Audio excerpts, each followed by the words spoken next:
The deep dive में आपका स्वागत है। भारतीय राजव्यवस्था पर हमारी बातचीत जारी है और आज हम मौलिक अधिकारों के उस हिस्से में गोता लगा रहे हैं जो हर कॉम्पिटिटिव एग्जाम का कह सकते हैं सुपरस्टार है। बिल्कुल। आज हम अनुच्छेद 19 से 32 तक के सफर पर चलेंगे। ये वो अधिकार हैं जो एक आम नागरिक को ताकतवर बनाते हैं और साथ ही हम उन सीमाओं को भी समझेंगे जो राज्य समाज की व्यवस्था बनाए रखने के लिए लगाता है। हमारी चर्चा का आधार एम लक्ष्मीकांत और इससे जुड़े जरूरी विश्लेषण रहेंगे। हमारा मकसद है कि इन मुश्किल लगने वाले अनुच्छेदों के पीछे का लॉजिक समझा जाए। ये एक संतुलन का खेल है ना? नागरिक की आज़ादी और राज्य की शक्ति के बीच का। चलिए इस दिलचस्प खेल के नियमों को समझते हैं। शुरुआत करते हैं स्वतंत्रता के अधिकार से। मैंने अक्सर सुना है कि जानकार अनुच्छेद 19 को लोकतंत्र की रीढ़ या बैकबोन ऑफ डेमोक्रेसी कहते हैं। ऐसा क्यों है?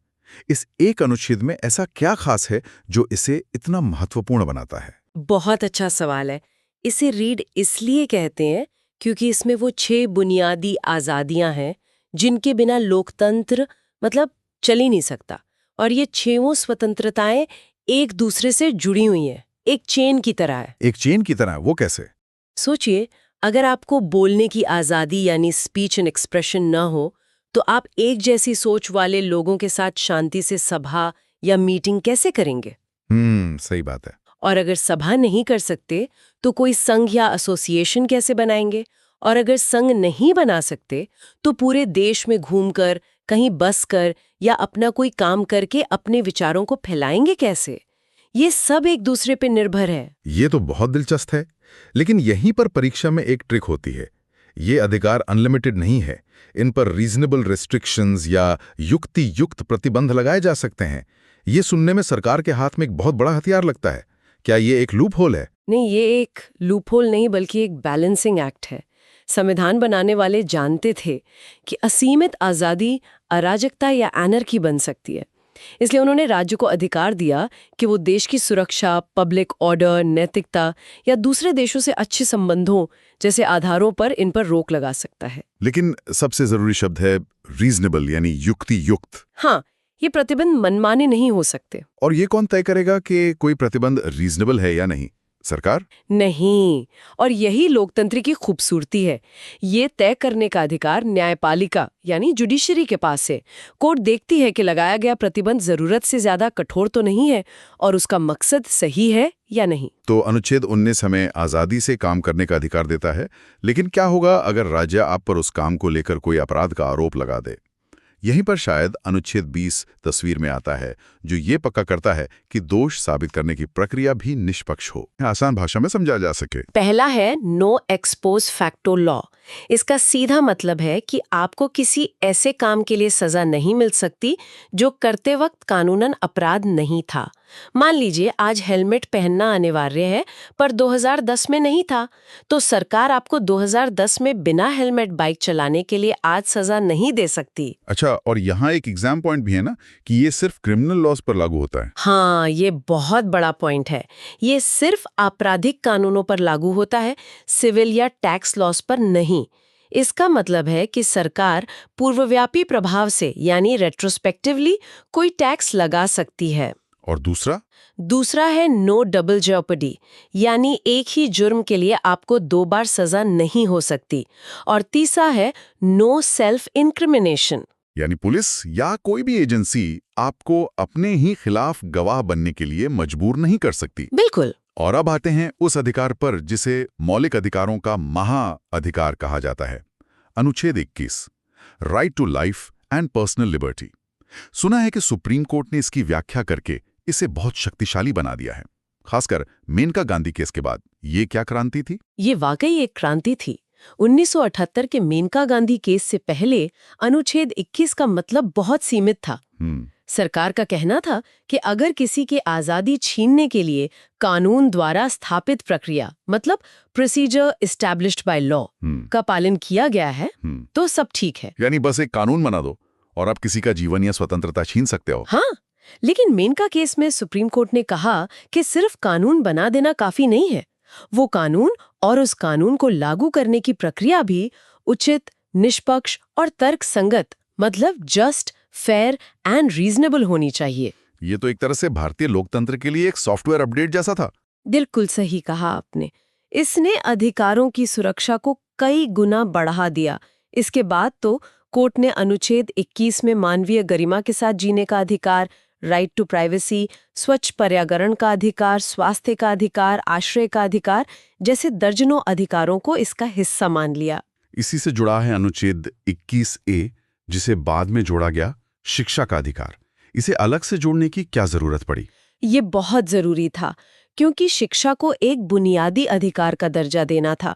इसे 86वें संविधान संशोधन अधिनियम 2002 से जोड़ा गया। यह राज्य की जिम्मेदारी बनाता है कि वो 6 से 14 साल के सभी बच्चों को मुफ्त और अनिवार्य शिक्षा दे। याद रखने वाली बात यह है कि ये सिर्फ एलिमेंट्री एजुकेशन की बात करता है ना? हाँ, हायर या प्रोफेशनल एजुकेशन की नहीं। ठीक है। अब इस समूह का आखिरी अनुच्छेद है 22, जो गिरफ्तारी और हिरासत से संरक्षण देता है। एक मिनट, ये निवारक निरोध यानी प्रिवेंटिव डिटेंशन तो सुनने में थोड़ा खतरनाक लगता है। मतलब बिना कोई जुर्म किए सिर्फ शक के आधार पर किसी को हिरासत में लिया जा सकता है। ये तो मौलिक अधिकारों के खिलाफ नहीं है? आपका सवाल बिल्कुल जायज है, और ये संविधान का एक बहुत ही विवादास्पद हिस्सा है। यहाँ दो तरह की हिरासत के बीच का फर्क समझना जरूरी है। पहला है दंडात्मक निरोध, पुनिटिव डिटेंशन। इसमें आपको जुर्म करने और अदालत में दोषी साबित होने के बाद सजा के तौर पर हिरासत में लिया जाता है। और दूसरा है निवारक निरोध। हाँ, निवारक निरोध में आपको भविष्य में कोई अपराध करने से रोकने के लिए सिर्फ शक के आधार पर बिना किसी ट्रायल के हिरासत में लिया जाता है। ये एक प्रिकॉशनरी मेजर है। संविधान बनाने वालों को लगा कि देश की सुरक्षा के लिए ये जरूरी हो सकता है। लेकिन इसके दुरुपयोग को रोकने के लिए कुछ सेफगार्ड भी दिए गए होंगे? हाँ, बिल्कुल। जैसे साधारण गिरफ्तारी में आपको 24 घंटे के अंदर मैजिस्ट्रेट के सामने पेश करना, अपनी पसंद का वकील करने का अधिकार और गिरफ्तारी का कारण जानने का अधिकार मिलता है। निवारक निरोध में ये अधिकार पूरी तरह नहीं मिलते, लेकिन इसमें भी हिरासत की समीक्षा के लिए एक एडवाइजरी बोर्ड बनाने का प्रावधान है। ये एक नाजुक संतुलन है। चलिए, अब व्यक्तिगत स्वतंत्रता से आगे बढ़कर एक ऐसी आजादी पर बात करते हैं जो व्यक्तिगत भी है और सामूहिक भी, धर्म की स्वतंत्रता। अनुच्छेद 25 और 26 में अक्सर कंफ्यूजन होता है। इनका मूल अंतर क्या है? ये कंफ्यूजन दूर करना बहुत जरूरी है। इसे ऐसे समझिए, अनुच्छेद 25 एक व्यक्ति की बात करता है। ये आपको, मुझे, हर एक इंसान को अपने अंतःकरण मतलब कॉन्शियंस की किसी भी धर्म को मानने, उसके अनुसार आचरण करने और उसका प्रचार करने की आजादी देता है। तो ये इंडिविजुअल फ्रीडम है। हाँ, और अनुच्छेद 26 एक समूह या संस्था की बात करता है, जिसे धार्मिक संप्रदाय या रिलीजियस डिनोमिनेशन कहते हैं। ये किसी धार्मिक समूह को, जैसे रामकृष्ण मिशन या आनंद मार्ग को, अपने धार्मिक मामलों का प्रबंधन करने, अपनी संस्थाएं चलाने और संपत्ति रखने का अधिकार देता है। अच्छा, तो 25 एक व्यक्ति के लिए और 26 एक समूह के लिए। बिल्कुल। अब आते हैं अनुच्छेद 27 पर, जो कहता है कि किसी धर्म को बढ़ावा देने के लिए कोई टैक्स नहीं लिया जाएगा। लेकिन हम देखते हैं कि सरकार अमरनाथ यात्रा या हज यात्रा पर जाने वालों से कुछ शुल्क या फी लेती है।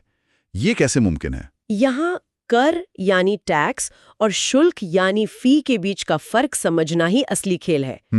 इसे ऐसे समझिए, टैक्स एक कॉमन पूल की तरह है, जिसमें सबका पैसा जाता है और सरकार उसे किसी के लिए भी इस्तेमाल कर सकती है। इसलिए ये पैसा किसी एक धर्म के प्रचार पर खर्च नहीं हो सकता। ठीक है। लेकिन शुल्क यानी फी एक टिकट खरीदने जैसा है। अगर आप अमरनाथ यात्रा पर जा रहे हैं और सरकार आपको टेंट, सुरक्षा और स्वास्थ्य जैसी विशेष सुविधाएं दे रही है, तो वो उसके लिए शुल्क ले सकती है। अच्छा, तो पैसा सेवा के बदले लिया जा रहा है, धर्म के प्रचार के लिए नहीं। एकदम सही। बहुत बढ़िया उदाहरण है। और अनुच्छेद 28 का क्या, जो स्कूलों में धार्मिक शिक्षा से जुड़ा है? इसका फंडा सीधा है। जो भी शिक्षण संस्थान पूरी तरह से राज्य के पैसे से, मतलब Holi maintained out of state funds से चलता है, उसमें कोई भी धार्मिक शिक्षा नहीं दी जा सकती। ठीक है, तो हमारे पास ये सभी शानदार अधिकार हैं। लेकिन क्या होगा अगर सरकार या कोई संस्था इन अधिकारों को हमसे छीनने की कोशिश करे? एक अधिकार अगर लागू न हो पाए तो वो तो बस कागज पर एक अच्छी बात रह जाएगी। आप बिल्कुल सही जगह पहुंचे हैं। इसी के लिए संविधान में वो प्रावधान है जिसे डॉक्टर अंबेडकर ने संविधान का हृदय और आत्मा कहा था। Heart and soul of the constitution. हाँ, अनुच्छेद 32 संवैधानिक उपचारों का अधिकार। उन्होंने इसे इतना ऊंचा दर्जा क्यों दिया? क्योंकि ये वो अधिकार है जो बाकी सभी मौलिक अधिकारों को जिंदा रखता है। अनुच्छेद 32 हर नागरिक को ये मौलिक अधिकार देता है कि अगर उसके किसी भी फंडामेंटल राइट का हनन होता है तो वो सीधे सुप्रीम कोर्ट जा सकता है। अपील के जरिए नहीं, डायरेक्टली। हाँ, डायरेक्टली। ये अधिकारों को सिर्फ देता नहीं, उन्हें लागू करवाने की गारंटी भी देता है।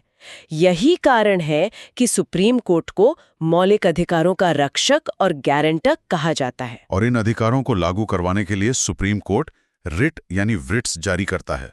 ये रिट्स सुनने में बहुत टेक्निकल लगते हैं। क्या हम इन्हें आसान रोजमर्रा के उदाहरणों से समझ सकते हैं? जरूर, चलिए कोशिश करते हैं। पहला है बंदी प्रत्यक्षीकरण यानी हेबियस कॉर्पस। इसका मतलब है शरीर को पेश करो। मान लीजिए पुलिस ने आपके किसी दोस्त को बिना कारण बताए हिरासत में ले लिया है। आप इस रिट के जरिए कोर्ट से कह सकते हैं कि उसे कोर्ट के सामने पेश किया जाए ताकि पता चले कि हिरासत कानूनी है या गैर कानूनी। ये व्यक्तिगत स्वतंत्रता का सबसे बड़ा हथियार है। बिल्कुल।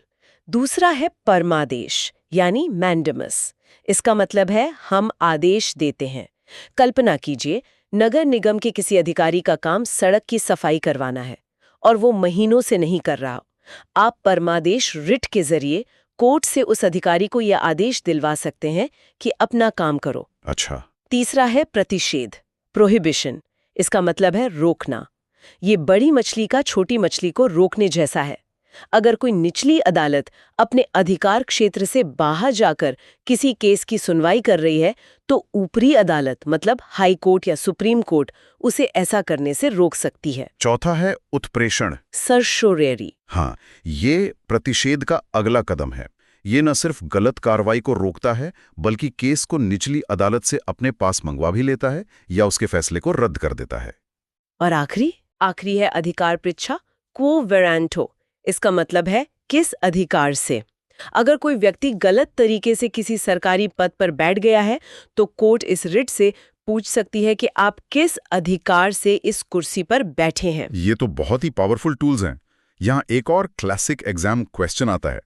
सुप्रीम कोर्ट अनुच्छेद 32 के तहत और हाई कोर्ट अनुच्छेद 226 के तहत दोनों रिट जारी कर सकते हैं, तो किसका अधिकार क्षेत्र ज्यादा व्यापक या वाइडर है? ये थोड़ा काउंटर इंट्यूटिव लगता है। हाँ, और इसका जवाब है हाई कोर्ट। High court. जी, हाई कोर्ट। इसके दो मुख्य कारण हैं। पहला, सुप्रीम कोर्ट अनुच्छेद 32 के तहत सिर्फ मौलिक अधिकारों के हनन पर रिट जारी कर सकता है, जबकि हाई कोर्ट मौलिक अधिकारों के साथ साथ किसी भी अन्य कानूनी अधिकार मतलब लीगल राइट के हनन पर भी रिट जारी कर सकता है। इसलिए इसका दायरा बड़ा हो गया। और दूसरा कारण ये है कि अनुच्छेद 32 खुद एक मौलिक अधिकार है, इसलिए सुप्रीम कोर्ट आपकी याचिका को सुनने से इनकार नहीं कर सकता। जबकि अनुच्छेद 226 के तहत हाई कोर्ट का अधिकार विवेकाधीन यानी डिस्क्रेशनरी है। वो चाहे तो रिट जारी करने से मना कर सकता है। वाह, तो ये थी मौलिक अधिकारों के सबसे महत्वपूर्ण हिस्सों पर हमारी गहरी पड़ताल। चलिए इस पूरी बातचीत से परीक्षा के लिए 7 सबसे जरूरी पॉइंट्स को जल्दी से दोहराते हैं। पहला तो यही है कि अनुच्छेद 19 की 6 स्वतंत्रताएं असीमित नहीं है, उन पर युक्ति युक्त प्रतिबंध लगाए जा सकते हैं और इन प्रतिबंधों की समीक्षा न्यायपालिका करती है। बिल्कुल। दूसरा, अनुच्छेद 21 का दायरा मेनका गांधी केस के बाद एक क्रांति की तरह बढ़ा, जिसमें अब मानवीय गरिमा के साथ जीने का अधिकार और दर्जनों दूसरे अधिकार शामिल हैं। तीसरा, शिक्षा का अधिकार अनुच्छेद 21A 86 में संशोधन से जोड़ा गया और ये 6 से 14 वर्ष के बच्चों के लिए है। हाँ। चौथा, अनुच्छेद 22 में दंडात्मक और निवारक निरोध के बीच का फर्क बहुत जरूरी है। पांचवा, अनुच्छेद 25 व्यक्तिगत धार्मिक स्वतंत्रता की गारंटी है, जबकि अनुच्छेद 26 सामूहिक रूप से धार्मिक समूहों के लिए है। छठा, अनुच्छेद 32 जिसे डॉक्टर अंबेडकर ने संविधान का हृदय और आत्मा कहा, क्योंकि ये अधिकारों को लागू करने की गारंटी देता है। और सातवां, रिट जारी करने के मामले में हाई कोर्ट का क्षेत्राधिकार सुप्रीम कोर्ट से ज्यादा व्यापक है। अब समय है एक मुश्किल एमसीक्यू का। एक कथन है, बंदी प्रत्यक्षीकरण यानी हेबियस कॉर्पस की रिट केवल हिरासत में लिए गए व्यक्ति द्वारा ही दायर की जा सकती है। क्या ये कथन सही है? ये कथन बिल्कुल गलत है और यही इस रिट की सबसे बड़ी खासियत और ताकत है। ये रिट हिरासत में लिए गए व्यक्ति का कोई भी दोस्त, रिश्तेदार या समाज का कोई भी हितैषी व्यक्ति दायर कर सकता है। यहाँ लोकस स्टैंडी का नियम यानी कौन केस कर सकता है, उसे बहुत उदार बना दिया गया है ताकि व्यक्ति की स्वतंत्रता को तुरंत सुरक्षित किया जा सके। बहुत बढ़िया। तो ये थे वो